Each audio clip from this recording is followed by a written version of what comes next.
চলমান যুদ্ধ পরিস্থিতি কিংবা কোনো সংকট কিংবা দুর্ভিক্ষ এটার ভয়ে আমাদের অনেক মানুষকে দেখা যায় যে আমরা নিত্য প্রয়োজনীয় খাদ্যদ্রব্য বিশেষ করে এবং অন্যান্য একান্ত প্রয়োজনীয় সামগ্রীগুলো আমরা অধিক পরিমাণে কিনে নিজের বাসা বাড়িতে রেখে দিই। কমার্শিয়াল উদ্দেশ্যে বা বাণিজ্যিক উদ্দেশ্যে যেরকম রাখার নজির আছে, আমাদের ব্যক্তিগত প্রয়োজনে আমরা অনেকে এটি রেখে দিই। সংকটময় পরিস্থিতিতে খাদ্যদ্রব্য এবং অন্যান্য নিত্য প্রয়োজনীয় পণ্য সামগ্রী অধিক পরিমাণে কিনে রাখার শরীয়ী বিধান কি? খুবই গুরুত্বপূর্ণ একটি প্রশ্ন। প্রিয় দর্শক, এই প্রশ্ন উত্তরে বলতে চাই, খাদ্যদ্রব্য বা অন্যান্য পণ্য সামগ্রী কেউ যদি অধিক পরিমাণে কিনে রাখেন এবং পরবর্তীতে যখন এর দাম বেড়ে যাবে তখন বেশি প্রফিটে তিনি বিক্রি করেন, এটাকে বলা হয় এহতেকার বা মজুতকরণ। আর এর বিপরীতে নিজের বা নিজের পরিবারের জন্য জীবন ধারণ করবার বা ব্যবহার করবার জন্য যদি এই জাতীয় পণ্য সামগ্রী কেউ কিনে রাখেন বা জমা করে রাখেন, এটাকে বলা হয় ইদ্দেখার বা সঞ্চয় করা। শরিয়ার দৃষ্টিকোণ থেকে স্বাভাবিক অবস্থা যখন বিরাজ করে, অর্থাৎ কোনো দেশীয় বা বৈশ্বিক বড় কোনো সংকট নেই কিংবা যুদ্ধ পরিস্থিতিতে নেই এবং দুর্ভিক্ষ কিংবা দুর্ভিক্ষের ঘন ঘটা বা পদধ্বনি শোনা যাচ্ছে এমন কোনো পরিবেশ পরিস্থিতি নেই, এরকম স্বাভাবিক অবস্থায় কেউ যদি কোনো পণ্য কিনে রাখেন যে এটা যখন দাম বাড়বে তখন আমি বিক্রি করব, তো শরিয়ার দৃষ্টিকোণ থেকে এটি নিষিদ্ধ নয়। ঠিক একইভাবে নিজের বা নিজের পরিবারের ভরণ পোষণের জন্য যদি খাদ্যদ্রব্য বা অন্যান্য পণ্য সামগ্রী কেউ সঞ্চয় করে রাখেন, তো শরিয়ার দৃষ্টিকোণ থেকে সেটাও নিষিদ্ধ কিংবা নাজায়েজ নয় স্বাভাবিক অবস্থায়। আমাদের দেশে আলু, পেঁয়াজ, রসুন এ জাতীয় অনেক ফসল আছে যে ফসল সারা বছর জুড়ে হয় না, বরং নির্দিষ্ট সময়ে হয় এবং এত অধিক পরিমাণে হয় যে এটা ওই সময়ে সারা দেশে মানুষ খেয়ে শেষ করতে পারেন না। ফলশ্রুতিতে এই ফসলের একটা অংশ বরং রেখে দিতে হয়, মজুত করতে হয় এবং যে সময় ফসল হয় না তখন এটি মানুষের মধ্যে সরবরাহ করতে হয়। নবী করিম সাল্লাল্লাহু আলাইহি সাল্লাম তার পরিবারের জন্য এক বছরের খাদ্যশস্য একসাথে দিয়ে দিতেন।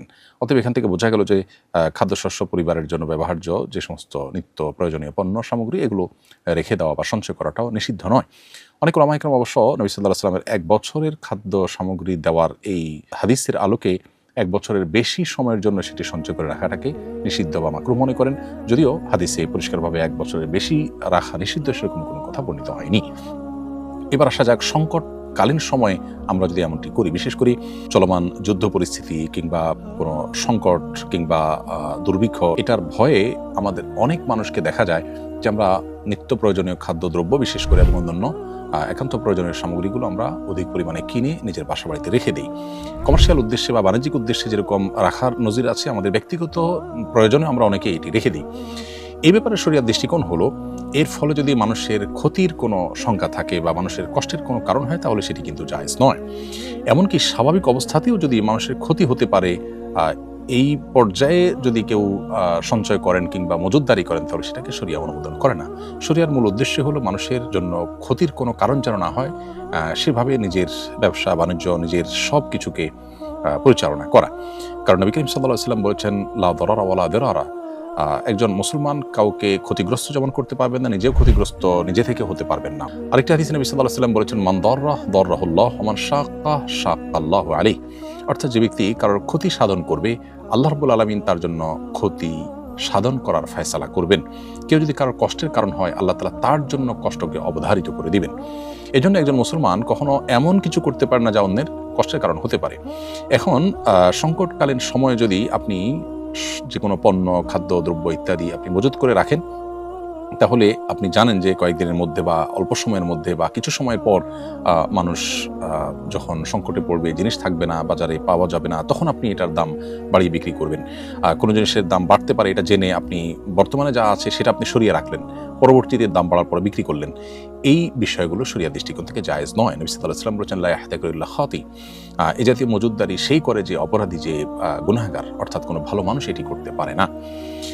আর নিজের পরিবারের জন্য সঞ্চয়ের জন্য বা ব্যবহারের জন্য যে খাদ্যদ্রব্য ইত্যাদি কেনার ব্যাপার আছে, এক্ষেত্রেও একই কথা প্রযোজ্য যে যদি এর ফলে ক্রাইসিস তৈরি হয় বাজারে বা অন্য মানুষের জন্য তাহলে সেটা জায়েজ নেই।